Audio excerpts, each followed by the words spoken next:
Parte 1. ¿Por qué la base fundamental es primero y no la inversión de todo o nada? Hola, soy Stock. En el episodio extra de hoy, en lugar de hablar del error más común que comete la gente, la inversión de todo o nada, vamos a hablar de cómo construir una base fundamental sólida para sobrevivir en el mercado a largo plazo. Seguro has escuchado mucho esto a tu alrededor, ¿verdad?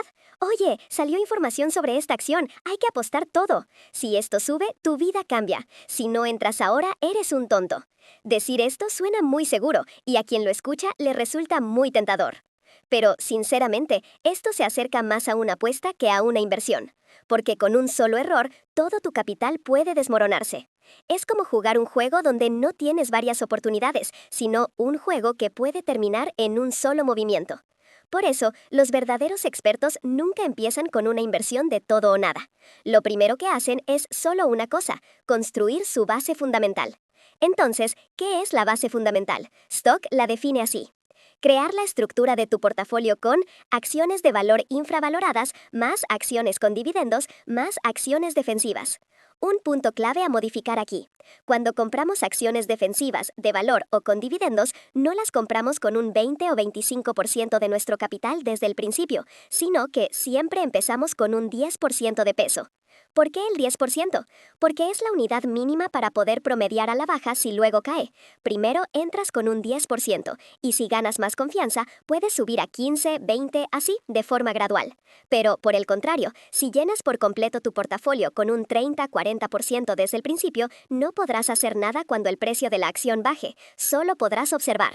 Así que la regla número 1 de Stock es esta: la primera entrada en cualquier acción siempre empieza con un 10%.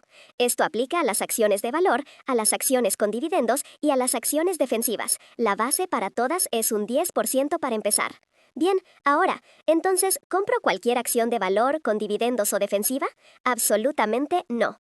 Aquí lo importante es la palabra infravaloradas. Comprar una acción de valor no significa comprar una acción que parece barata, sino comprar una acción que se vende barata en el mercado en comparación con el valor intrínseco de la empresa. Por ejemplo, empresas que tienen un rendimiento constante, una deuda estable, una buena posición en el mercado, pero cuyos precios actuales están demasiado deprimidos debido a noticias a corto plazo o al miedo. Este tipo de acciones se acercan a las acciones de valor infravaloradas. Lo mismo ocurre con las acciones con dividendos. No todas las acciones que pagan dividendos son buenas. Hay empresas que se endeudan en exceso para pagar dividendos y otras cuyo negocio no crece y solo pagan dividendos para mantenerse a flote. Por eso, al elegir acciones con dividendos, siempre debes analizar también su rendimiento y sus finanzas. ¿Y qué son las acciones defensivas?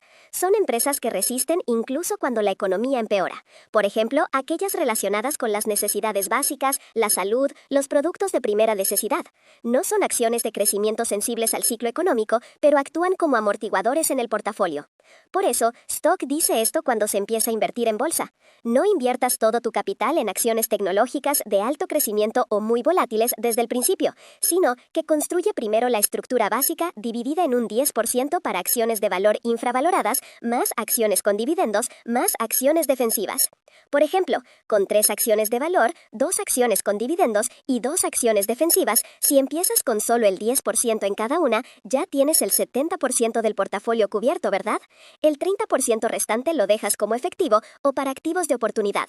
Si tienes esta base fundamental, cuando el mercado se mueva bruscamente en el futuro y otras personas se dejen llevar por el pánico, tú serás alguien que pueda moverse buscando oportunidades.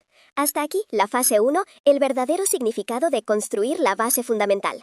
Parte 2. El momento para entrar en acciones tecnológicas, el cuchillo que cae, la consolidación del suelo y el principio del rebote en V. Bien, ahora la segunda parte de la historia, la parte que mucha gente se pregunta: ¿cuándo y cómo entrar en acciones tecnológicas? Como mencioné antes, hemos establecido nuestras acciones defensivas, de valor y con dividendos, empezando con un 10% cada una, creando así nuestra base fundamental. Entonces, ¿cuál es el siguiente paso? Es esperar la oportunidad. Los expertos no ganan grandes sumas cuando el mercado está tranquilo. La mayoría de las veces es cuando hay miedo, malas noticias, caídas o correcciones. Especialmente, buscan los periodos en los que las acciones tecnológicas caen bruscamente. Pero aquí hay un principio muy importante. Es esta frase: no se atrapa un cuchillo que cae. Cuando el precio de una acción se desliza sin parar, si entras pensando aquí debe ser el suelo, ese suelo puede aparecer no una, sino 2, 3 o 4 veces más abajo. Entonces, tu precio medio de compra seguirá estando arriba y tu cuenta sangrará. Por eso, los expertos, cuando entran en acciones tecnológicas, siempre esperan a ver una consolidación del suelo. Consolidar el suelo, por ejemplo, es así. Después de caer constantemente por un tiempo, en cierto punto, el precio de la acción deja de caer bruscamente y se mueve lateralmente, o sube y baja lentamente, mientras el volumen de operaciones disminuye gradualmente, y las noticias de pánico también van desapareciendo. Cuando este periodo se repite durante un tiempo, la gente lo ha aceptado hasta cierto punto. A este precio, los que tenían que vender ya lo hicieron. Esa sensación surge. Y después de ese periodo, cuando empiezan a aparecer una o dos señales positivas como resultados financieros, aumento de previsiones, flexibilización de políticas o desregulación, es cuando el precio comienza a subir lentamente. Stock espera hasta ver este tipo de patrón, y es entonces cuando le gusta entrar en acciones tecnológicas.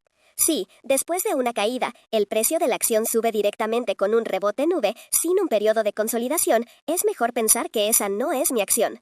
A veces, una acción tecnológica que ha caído en picado se dispara en V con una sola noticia. Siendo sincero, si entras en medio, el juego psicológico es demasiado difícil. ¿Puedo entrar aquí? ¿Subirá más? ¿Volverá a caer? Estás en constante duda. Por eso, Stock lo resume así. Para tu tranquilidad, es mejor pensar que las acciones que ya han volado con un rebote en V nunca fueron tus acciones desde el principio. Lo que debemos buscar es la caída, la consolidación del suelo, la confirmación de los fundamentales y el periodo de recuperación lenta. Entonces surge una pregunta. Entonces, ¿cuándo y con qué dinero entro en acciones tecnológicas? Aquí es donde entran en juego las acciones defensivas, de valor y con dividendos. Cuando el mercado experimenta una gran corrección, las acciones defensivas con dividendos y de valor no caen tanto como las tecnológicas, o incluso sus precios pueden verse menos afectados. Entonces, ¿qué hacemos? 1. Primero crea una lista de acciones tecnológicas. 2. Estudia a fondo los fundamentales de cada empresa. 3. Espera hasta que llegue una gran corrección. 4. No te acerques durante el periodo de caída. 5. Cuando veas señales de consolidación del suelo, reduce parte de tus acciones defensivas, de valor y con dividendos para mover ese peso hacia las acciones tecnológicas. Esta es la estrategia de rebalanceo. No inviertes todo tu dinero en la base fundamental al principio, sino que empiezas con un 10% en cada acción, y cuando surge la oportunidad, reduces parte del peso de tus acciones defensivas, con dividendos y de valor para moverlo a las acciones tecnológicas. De esta manera, en lugar de invertir todo de golpe, logras simultáneamente una diversificación estable, una concentración cuando llega el momento oportuno. Finalmente, vamos a resumir la pregunta. Entonces, ¿cómo se estudian realmente las acciones? El error más común que comete la gente cuando dice que está estudiando acciones es solo mirar los gráficos. Observan los gráficos, las medias móviles, el volumen de operaciones, los patrones, y mientras hacen esto, no se fijan en qué hace realmente la empresa, cómo genera dinero o qué planea hacer en el futuro. Stacky piensa lo siguiente: comprar una acción es como comprar un pequeño pedazo de esa empresa. Por lo tanto, al estudiar una acción, cree que al menos debes tener claro lo siguiente. Te lo diré punto por punto. Primero, ¿qué tipo de empresa es? ¿Qué tipo de negocio tiene? ¿Qué productos o servicios vende? ¿Quiénes son sus clientes? ¿De dónde provienen sus ingresos? Deberías poder explicar esto en una frase, o como mucho, 2 o 3. Si no puedes explicarlo, significa que no entiendes la empresa. Segundo, ¿cuál es el precio actual de la acción? Debes tener una idea, aunque sea aproximada, de cuál es el precio actual de la acción, dónde se encuentra respecto al máximo y mínimo de las últimas 52 semanas y cuál ha sido su tendencia en los últimos meses.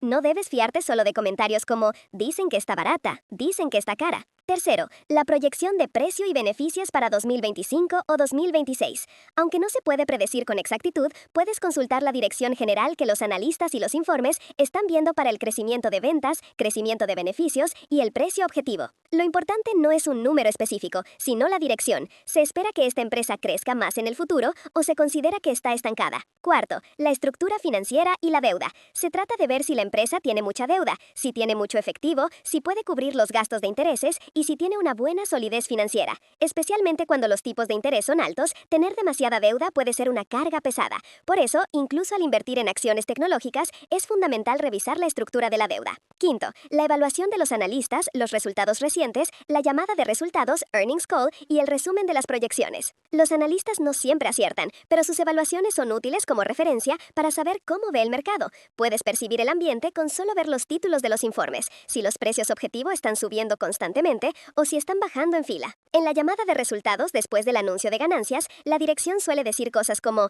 estamos mirando este mercado, seguiremos esta estrategia en los próximos años. El riesgo más importante actualmente es este. Resumir brevemente este contenido te dará una idea de hacia dónde se dirige la empresa. Las proyecciones, guidance, también son importantes. Ver si los ingresos y beneficios futuros se ven de forma conservadora, de forma agresiva o si directamente no ofrecen proyecciones. Y ahora voy a entrelazar esto con las 9 condiciones de Stacky para sus empresas favoritas. Las empresas que le gustan a Stacky son estas. 1. Acciones con buenos resultados. Empresas con un crecimiento constante de ventas y beneficios, o al menos que se mantengan estables. 2. Acciones con buena visión y perspectivas. ¿Qué planes tienen para los próximos 3 o 5 años si aún queda un mercado para crecer? 3. Acciones innovadoras. Empresas que crean cosas nuevas constantemente y que ofrecen rápidamente lo que los clientes quieren. Una empresa estancada acabará siendo superada. 4. Acciones con buena capacidad de producción o suministro. Si es una empresa que realmente puede aumentar el suministro cuando la demanda crece, o si solo recibe muchos pedidos y pierde oportunidades por no poder suministrar. 5.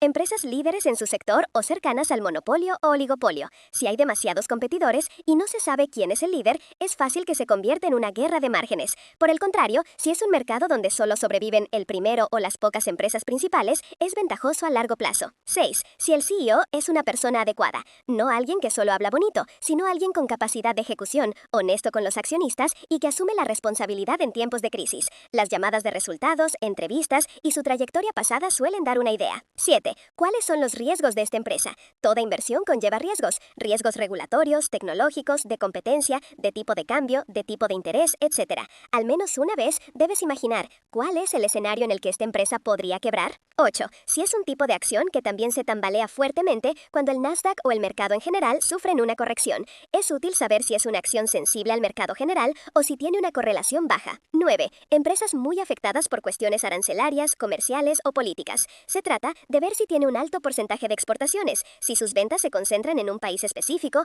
o si su negocio es sensible a aranceles, sanciones o regulaciones de exportación. Combinando estos 1 al 9, reflexiona una vez más. ¿Es esta una empresa adecuada para mí? ¿Una empresa que puedo mantener a largo plazo? Finalmente, al estudiar acciones, Stacky siempre lo resume así. Debo ser capaz de explicar esta empresa, debo poder hablar de sus fortalezas y debilidades, y debo tener mis propios criterios sobre cuándo comprar más y cuándo reducir mi posición. La inversión a todo o nada es simplemente dejarlo a la suerte sin tener estos criterios, pero como hemos hablado hoy, para acciones defensivas de valor y de dividendos, empieza con un 10% por acción para construir una base sólida. Para acciones tecnológicas, no intentes atrapar un cuchillo que cae, espera a que toque fondo y se estabilice, y si ya se disparó en una recuperación en V, piensa que no es tu acción. Y si estudias las acciones identificando la empresa, el precio actual, las perspectivas futuras, las finanzas, la llamada de resultados, las proyecciones y revisando con la lista de verificación del 1 al 9, tu inversión se acercará mucho más a ser habilidad y preparación en lugar de suerte. Gracias por escuchar hasta el final esta lección extra de Stacky, que fue larga. Sigamos estudiando inversiones de esta manera, con más detalle en el futuro. El estudio de Stacky no termina de una vez, es algo que se lleva toda la vida. Avancemos juntos poco a poco.